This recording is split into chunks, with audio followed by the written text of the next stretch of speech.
Hello, my name's Jupi Hadley, and today we're doing another version of Jupi Plays All the Games, this time with the ProcJam. The ProcJam, or the Procedural Generation Jam, is about making something that makes something. These are not all necessarily games. Some of them are tools or asset packs or other things, but I'm going to be checking out everything that was entered into this jam for about a minute each. Links to the individual games in the description so you can check them out further, about 10 per video. All my info will also be in the description so you can check me out on social media and see my stuff as well. This video, as always, is brought to you in part by the lovely people on Patreon who support me so I can continue to do all of this and record all of this. If you want to support me, there's a link to that too. At the end, I'll probably have an article of my favorites. Thank you very much for watching, liking, and commenting. Next.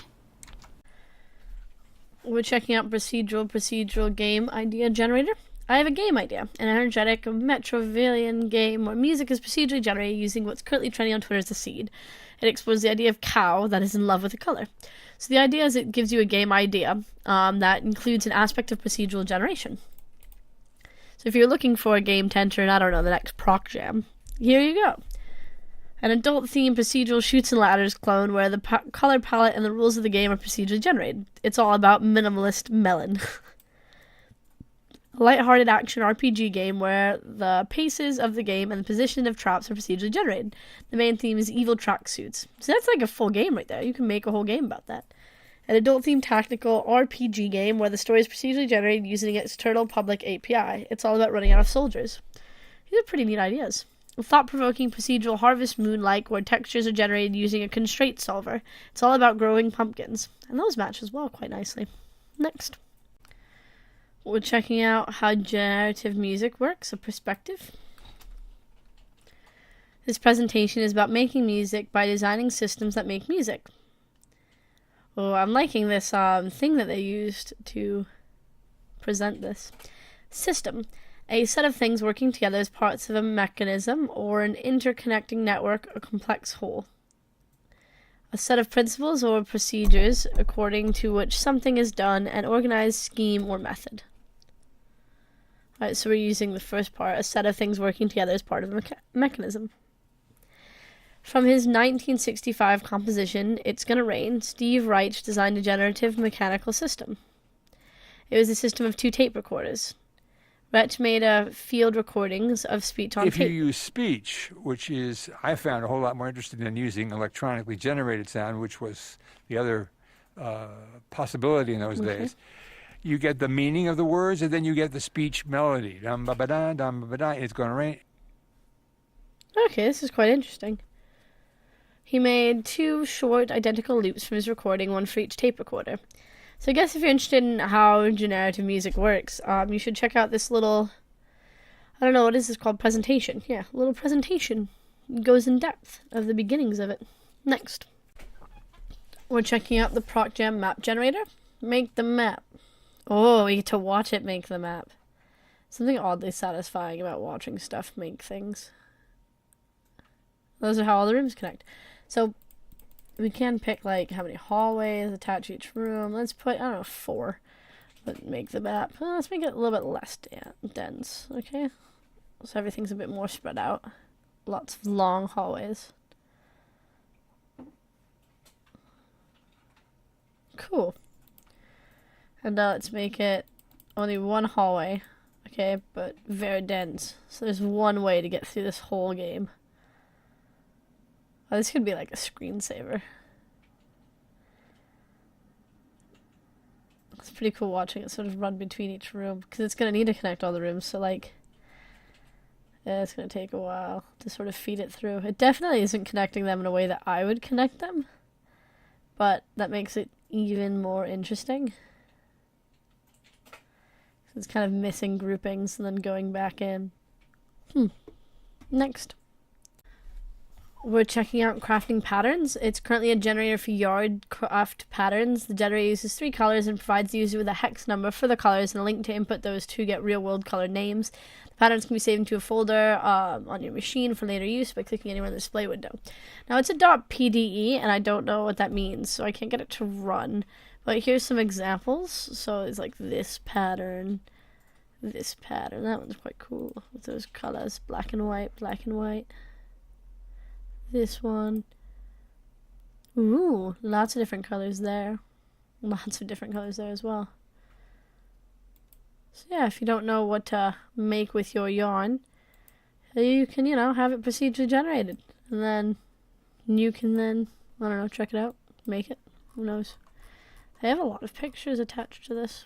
Oh, this one's really cool. Look at this. I would take that as like a scarf. Blanket, maybe. Yeah. Cool. Next. We're playing Chaos Witch. Let's do this. Okay, so I think I'm red. Half attack, power each red soldier, half speed of all soldiers. Okay, I think I'm doing that with the enemy. We're two witches fighting against each other. I think I'm red. Twofold attack power for random blue soldiers. Spawn a new red soldiers. Yeah, we need that. Spawn new blue soldiers. No. Let's put fear in. Fear. Oh, they're running away. That's kind of funny. Half health. These are like bestowed juggernaut for a random soldier. Spawn a new blue soldier. Free to extra fast. Okay, that's a lot of blue now. So, red. So, bestow zombified. There we go. Fear. I don't know which side I want to win.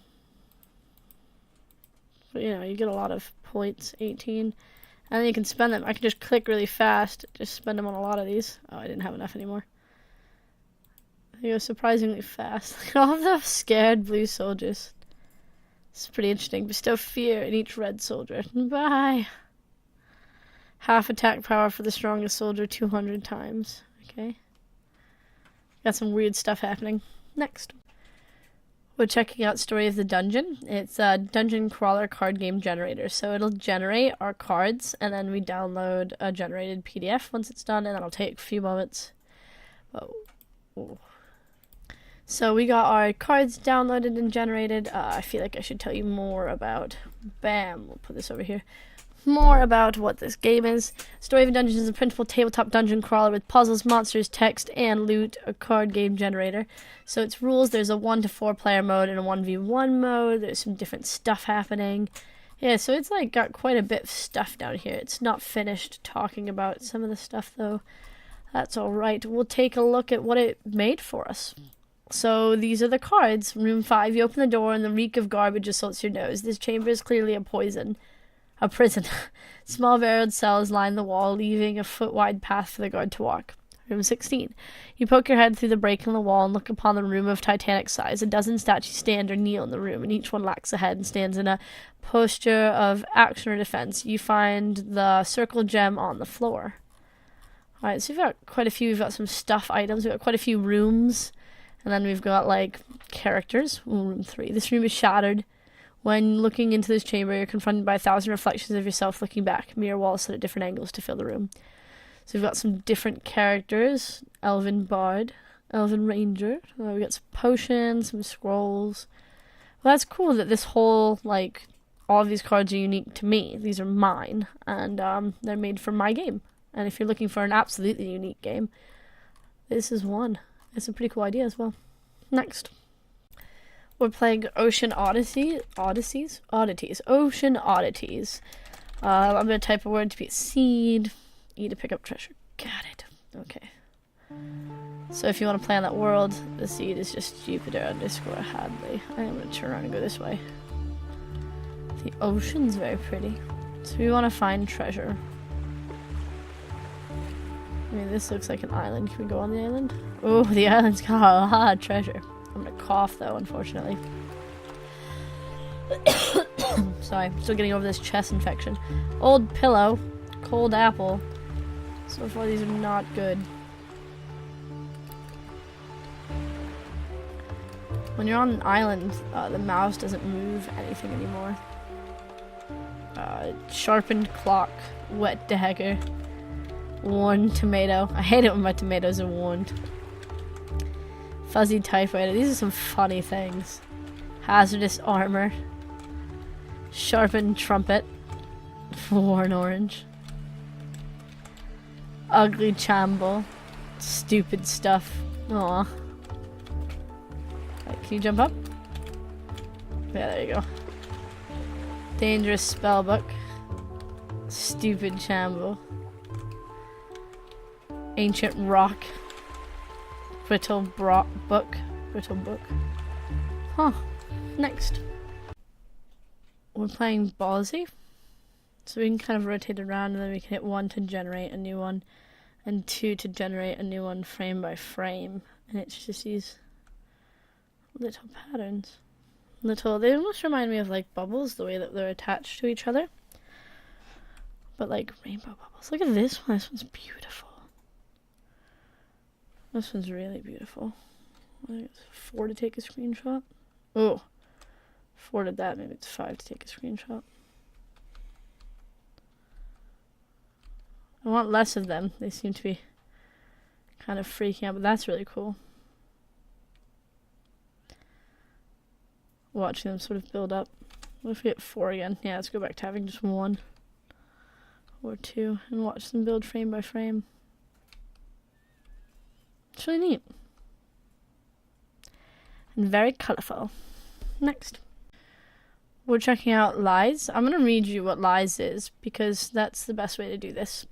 It's a game engine in the sense of RPG Maker or RunPy. It assumes that there are certain problems any designer of life simulators will have and provides powerful tools specialized to those problems. Though you will still need to write some Python code for your game, it should only be the code that describes how your game's world works. If you don't worry about data structure that represents the world, LiSE gives you one that will work. If you don't want to write a user interface, you can play the game IDE.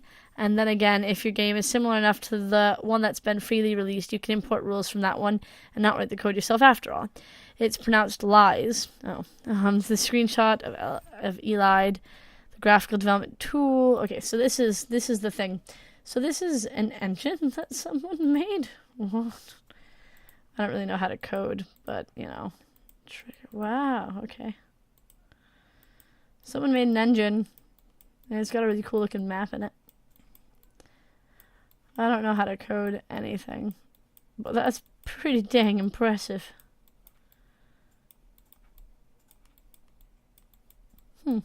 Next. We're playing EDELWEISS. This looks adorable. Okay, so drop seed. Oh, okay. What's autopilot? Oh, it'll just decide where to go. So you can just leave it going and doing what it wants. I don't want to do autopilot anymore. I want to do it. I feel like we're growing a little garden. Oh, there's no more area, just this area. This graphic style is really nice. Oh, there's a new flower. They kind of sway in the wind as well. Let's put it on autopilot, see what it does. How wonderful. It's such a cute little thing. A little toy even. He looks like a little noodle with eyes. Next.